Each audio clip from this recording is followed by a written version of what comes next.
तो स्वागत है दोस्तों फिर से। मैं एक बहुत बेहतरीन क्वेश्चन लेके आया हूँ। जेई मेंस का क्वेश्चन है। देखो 2021 लिखा हुआ है अच्छे से, मतलब कुछ ही साल पुराना है, ज़्यादा पुराना भी नहीं है। स्ट्रेट लाइन है, वी स्क्वायर और एक्स का ग्राफ दे रखा है, यानी कि वी स्क्वायर है वाई में और एक्स एक्सिस में है एक्स एक्स बस। और क्वेश्चन लिखा है, एक्सलेशन पूछा हुआ है। अब देखो एक्सलेशन जो होता है, अब कोई क्वेश्चन देखेगा, अब वो सोचेगा यार एक्सलेशन कैसे निकालूं, क्योंकि वो तो वी और टी का रिलेशन है। एक्सलेशन जो होता है वो होता है D V by D T, यानी कि rate of change of velocity with respect to time. ठीक है, इसे कहते हैं इंस्टेंटेनियस एक्सेलरेशन, जो हम किसी स्पेसिफिक टाइम पे निकालते हैं। तो वो तो हम कर लेंगे, लेकिन यार v और x का रिलेशन है, यानी कि वी स्क्वायर और x का है, तो ये कैसे करेंगे। तो भाई a कितना होता है D V by D T. तो ये होता है, कुछ ट्रिक्स होते हैं उसके साथ होता है क्वेश्चन, इसके बिना आप कर नहीं पाओगे अगर आप नहीं जानते हो तो मैंने क्या किया, डी एक्स से ऊपर नीचे इंटू कर दिया, यानी कि डी एक्स से ऊपर नीचे इंटू कर दिया, ऊपर भी और नीचे भी। देखो मैंने एरो बना दिया कि डी एक्स को लेकर चले जाओ नीचे वहाँ पे और डी टी को ले आओ यहाँ पे। ठीक है, पहले मैंने क्या किया, डी एक्स से ऊपर नीचे इंटू कर दिया, डी एक्स को लेकर चला गया वहाँ पे, तो डी वी के नीचे डी एक्स आ गया। इस डी टी को उठा के ले आया मैं यहाँ पे, एरो को देख के चलना, डी एक्स वहाँ ले जाओ, डी टी को यहाँ ले आओ। ठीक है, अब D V by D X कितना हो जाएगा, D V by D X को मैंने वैसे ही छोड़ दिया, लेकिन डी एक्स और डी टी कितना हो जाएगा, ये डी एक्स और डी टी है, तो ये कितना हो जाएगा वेलोसिटी, यानी कि D X by D T is equals to velocity into D V by D X. तो एक नया फॉर्मूला बन के आ गया एक्सेलरेशन का, is equals to V D V by D X. पहले एक्सेलरेशन कितना था, D V by D T. मान लो वी और टी में कोई रिलेशन दे रखा है, ठीक है, वी और टी मान लो कोई रिलेशन हमें दे रखा है, तब तो उसको डिफ्रेंशिएट करना आसान है, उसकी इक्वेशन लिखो और वी और टी को यहाँ पुट कर दो, मतलब उसको डिफ्रेंशिएट करो और निकालो। लेकिन वी और एक्स में रिलेशन दे रखा है, तो कैसे करोगे, तो आपको एक नया रिलेशन निकालना पड़ेगा, डी एक्स ऊपर नीचे इंटू करके।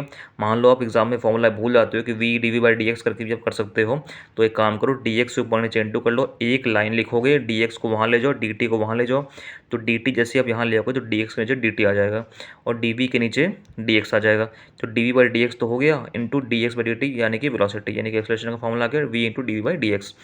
अब जो पूछा वो कर लो। अब लेकिन देखो वी स्क्वायर और एक्स में दे रखा है, यानी कि आपको स्ट्रेट लाइन का इक्वेशन निकालना पड़ेगा, आपको वी स्क्वायर और एक्स में क्या रिलेशन है वो करना पड़ेगा। तो एक्सप्रेशन कितना हो गया, we into D by D x. और स्ट्रेट लाइन की इक्वेशन क्या होती है, y square to m x plus c. अब देखो स्ट्रेट लाइन का इक्वेशन जो होता है ये, उसमें जो एम होता है वो होता है स्लोप, यानी कि एक लाइन का सिर्फ एक ही स्लोप होगा। ऐसा नहीं होगा कि इस लाइन का स्लोप यहाँ पे अलग हो जाएगा, यहाँ पे अलग हो जाएगा, यहाँ पे अलग हो जाएगा। यानी कि स्लोप अगर मैं ए बी को लेकर निकालूँ तो वही स्लोप बी सी के लिए भी आएगा। इस पूरी लाइन का स्लोप हर पॉइंट पे एक होगा। ठीक है, तो स्लोप मैंने निकाला फॉर ए बी, यानी कि मैंने ए बी और बी का कोई भी पॉइंट पकड़ लिया, उसका मैंने स्लोप निकाला, यानी कि वाई में कितना बदलाव हो रहा है ए से बी में और एक्स में कितना हो रहा है, स्लोप कितना होगा tan थीटा। परपेंडिकुलर बेस ए से बी जाने में वाई में कितना बदलाव हुआ 20, एक्स में कितना बदलाव हुआ 2। ठीक है, तो लिख दिया मैंने, वाई में कितना बदलाव हुआ 20, एक्स में कितना बदलाव हुआ 2, तो स्लोप हो गया 2। ठीक है, और वाई एक्सिस में कितना है, y plus m x plus c का मतलब है एक्स एक्सिस मेरा एक्स है, वाई एक्सिस मेरा वाई है। यहाँ मेरा एक्स एक्सिस तो एक्स है, वाई मेरा कितना है वी स्क्वायर, तो मैंने वाई को पुट कर दिया वी स्क्वायर। भाई स्ट्रेट लाइन का क्वेश्चन को बहुत अच्छा इस्तेमाल आना चाहिए। सी होता है इंटरसेप्ट, यानी कि जब एक्स एक्सिस मेरा जीरो हो गया तो वाई की वैल्यू कितनी है, यानी कि स्ट्रेट लाइन वाई एक्सिस को कब कट कर रहा है, जब स्ट्रेट लाइन वाई एक्सिस को जब कट करता है तो एक्स की वैल्यू हो जाती है 0, और जब कट कर रहा है तो उसकी वैल्यू है 20। तो सी हो गया मेरा 20, तो वी स्क्वायर की वैल्यू हो गया 2x प्लस 20। भाई देखो स्लोप मैंने निकाल के दिखा दी, y2 minus Y one by x2 minus x1, किसी को दिक्कत आ जाए तो 2 होगा। यानी कि इस लाइन का स्लोप अगर मैं हर पॉइंट पे देखूँ, यहाँ पे यहाँ पे यहाँ पे, तो स्लोप उसका 2 होगा। और स्लोप हमेशा एक लाइन का सिर्फ एक ही होता है, ऐसा नहीं हो सकता कि एक लाइन का 25-30 स्लोप निकल आ रहा है, यानी कि यहाँ पे स्लोप कुछ और है, यहाँ स्लोप कुछ और है। एक लाइन का सिर्फ एक स्लोप होगा, यहाँ पे एक लाइन राइजिंग है तो इस लाइन का स्लोप पॉजिटिव होगा जो कि 2 है, यानी कि स्लोप होता है rate of change of Y by rate of change of X. यहाँ y की वैल्यू वी स्क्वायर थी, यहाँ पे वाई एक्सिस पे y तो है नहीं, वी स्क्वायर है, तो x की वैल्यू x है, इंटरसेप्ट 20 है, तो निकाल लिया। देखो वी स्क्वायर और एक्स में रिलेशन आया, वी और एक्स में नहीं आया। अब मैं अगर चाहूँ तो एक्सलेशन निकाल सकता हूँ V into D by D X से। अब देखो वी कितना है, वी स्क्वायर है तो वी निकाल लिया, डी बाई डी एक्स कितना है, वी यहाँ पे हमने निकाल दिया। और वी और D V by D X करके अगर मैं देखूँ तो वी स्क्वायर की वैल्यू ये है, तो वी कितना हो जाएगा रूट में। अब देखो, अब अगर मैं चाहूँ तो उसको सॉल्व कर सकता हूँ, लेकिन मुझे दिक्कत बहुत होगी। एक्सलेशन कितना है अंडर रूट में ये, अब मैं इसको रूट को सॉल्व करूँ, चाहूँ तो यहाँ से कर सकता हूँ, ऐसा नहीं कि नहीं कर सकते, लेकिन हमें भाई टाइम बचाना। अब देखो जादू, V D by D X कैसे कर सकते हैं, वी स्क्वायर की वैल्यू कितनी है 2x प्लस 20। मैंने क्या किया, इसी वी को डिफ्रेंशिएट कर दिया विद रिस्पेक्ट टू एक्स, यानी कि वी स्क्वायर कितना हो जाएगा 2v, और इस v का differentiation with respect to x कितना हो गया डी बाई डी एक्स, यानी कि मैंने इस इक्वेशन को डिफ्रेंशिएट कर दिया विद रिस्पेक्ट टू x, तो ये इतना आ गया। अब मैंने इस 2 को नीचे भेज दिया तो आ गया 1। अरे भाई ये तो v d by D x आ गया, ये तो मेरा एक्सेलरेशन है, यानी कि एक्सेलरेशन तो 1 मीटर पर सेकंड स्क्वायर आ गया। यानी कि कितना काम आसान हो गया हमारा।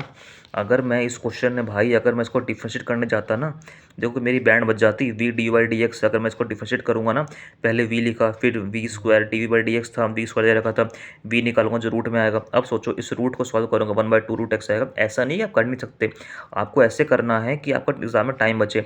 इसको मैं सॉल्व करूँगा विद रिस्पेक्ट टू एक्स, फिर इससे इंटू करूँगा जो कि पहले से रूट में है।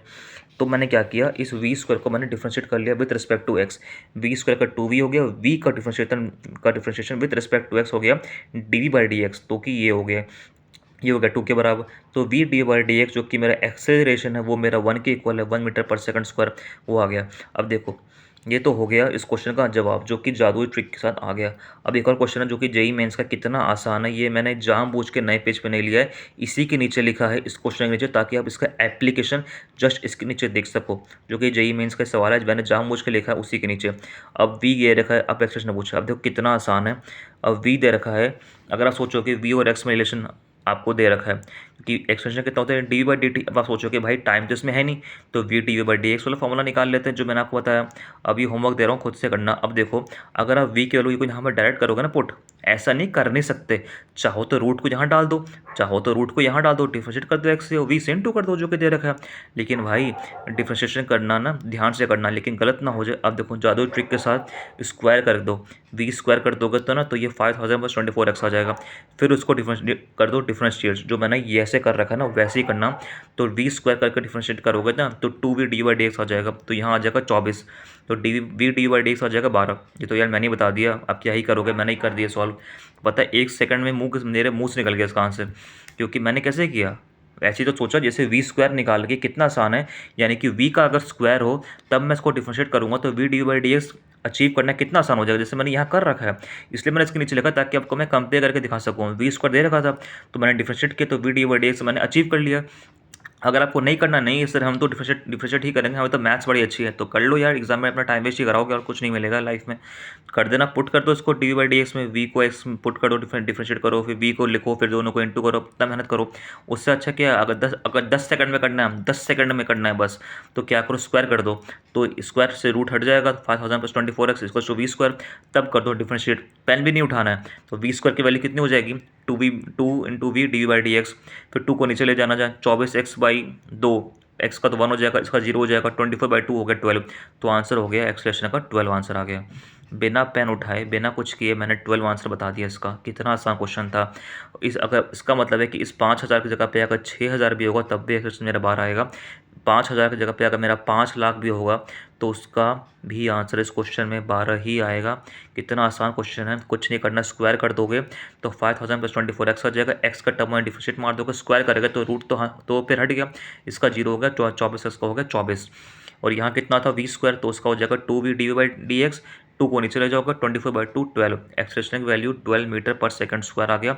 भाई इसको ना हाथ से लिख के देखना, मेरे बोलने से नहीं होगा जब तक आप खुद से प्रैक्टिस नहीं करोगे। कितना आसान क्वेश्चन था। तो आपको इस क्वेश्चन में सीखना था कि हो क्या रहा है, और आपको स्ट्रेट लाइन का कंसेप्ट आना चाहिए। यानी कि स्ट्रेट लाइन का कंसेप्ट मतलब कि आपको पता होना चाहिए कि स्लोप मैंने जो है वो कैसे निकाला है। अगर आपको स्लोप निकालना आ गया तो आप सब कुछ कर डालोगे। जैसे y को x प्लस सी है, मैंने स्लोप कैसे निकाला। आपको पता होना चाहिए कि इंटरसेप्ट यहाँ पर 20 है, यानी कि अगर ये कट करता 40 तो 40 हुआ था, इंटरसेप्ट एक लाइन का एक ही होगा। ऐसे 15-20 इंटरसेप्ट भी नहीं होंगे तो स्लोप भी एक ही होगा, वो भी कोई 15-20 नहीं होगा, एक लाइन का स्लोप एक ही होगा। मैंने यहाँ से स्लोप निकाला, अब यहाँ से स्लोप निकालो। बी से सी जाने में चेंज कितना है y में 20, 80/60 कितना होता है 20, और एक्स में कितना है 10, तो कितना होगा स्लोप 2। तो स्लोप भी तो वही 2 है भाई। तो एम ए बी निकालो, एम बी सी निकालो, स्लोप निकालो ए बी से, स्लोप निकालो बी सी से। लाइन तो एक ही है ना, भले ही स्लोप उसका एक आएगा लेकिन लाइन तो एक ही है। अगर मैं यहाँ से यहाँ निकालूँ, यहाँ से यहाँ कहीं भी स्लोप निकालो तो एक ही आएगा। इंटरसेप्ट 20 है, तो आपको वी स्क्वायर और एक्स का रिलेशन दे रखा था। अगर किसी को डी बाई डी टी से करना आता है तो वो सोचेगा वी और टी में रिलेशन तो दे ही नहीं रखा, तो मैं करूँगा कैसे। तो भाई करना कुछ नहीं था, उसमें डी एक्स ऊपर नीचे इंटू करना था।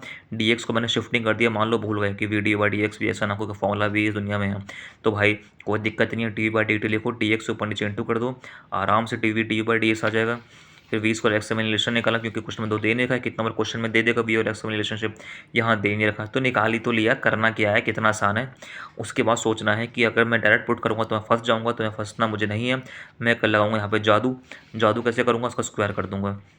स्क्वायर करते ही 1 आ जाएगा, क्योंकि स्क्वायर करते ही 2 आ जाएगा। कितने लोगों को ना यहाँ आने में दिक्कत हो जाती है, वो सोचते हैं कि वी स्क्वायर का 2v लिख दिया तो dv/dx क्यों आएगा। अरे भाई, वी स्क्वायर का 2v आया तो उस v का differentiation with respect to x भी तो करोगे, तो वही तो लिखा है dv/dx। और 2x का differentiation with respect to x कितना हो जाएगा, 2 × 1, क्योंकि x का तो 1 होता है, v के पास तो x था नहीं तो मैंने dv/dx लिख दिया, v dv/dx निकाल दिया 1।